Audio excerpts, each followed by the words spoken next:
Who are your three main influences now and when you first got into music? I'd say my three influences now are Joe Stump, Yngwie Malmsteen, and probably Chris and Pelletieri. When I first started playing, they were Tony Iommi, KK Downing, and Glenn Tipton. So I guess that's three technically, but if we're going to count Glenn and KK as one, right, with the band, it would probably after that be maybe Matthias Jabs of Scorpions. What three albums would you consider the best albums of all time, if you had to choose? The three albums that I consider to be the best, again, purely my opinion, Yngwie J. Malmsteen's Rising Force, and Pelletieri's Stand in Line, and I'm going to say maybe Stained Class, Judas Priest, or if I had to substitute that, let's say Paranoid by Black Sabbath. I know that's four, but you can switch the last two if you want. What moment or event would you consider the most important in your musical life so far? I think the most important moment in my musical life so far would probably be my very first lesson with Joe Stump. It really taught me a lot, and I mean, I still see Joe on a regular basis. But I mean, I think my lesson, the very first one, was very eye-opening to kind of see, you know, so close in person to see how, you know, how proficient somebody could be if they really just put all their effort into it. How has your musical taste evolved over the years? My music taste actually kind of has remained the same since I really got into music.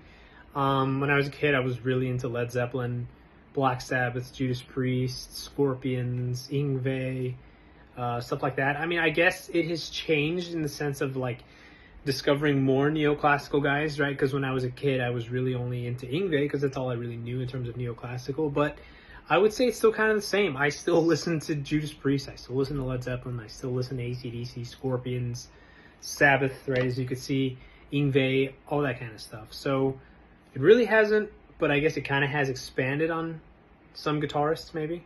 What are your current plans regarding your new album? Any new videos or live shows? Plans regarding the new record. I'm booking some shows, so that's fun.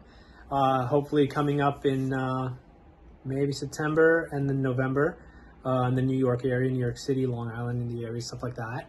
And that's kind of it so far, just that. I'm actually already working on record number 2, so yeah, but I mean, I should pay a little more attention to record number 1, right? So maybe I'll do a video. That sounds like a fun idea, actually. And try to get, you know, to play more, try to get out more, maybe play here in Boston or something. We'll see. Tell me about your current musical equipment. What are you using live or in the studio? Some gear that I use on the record. I use primarily a 1989 Cream Fender ST362. I have two other ones. I have a Sonic Blue and a black one, and I use those minutely, mostly for rhythm parts. One for one lead track. Aside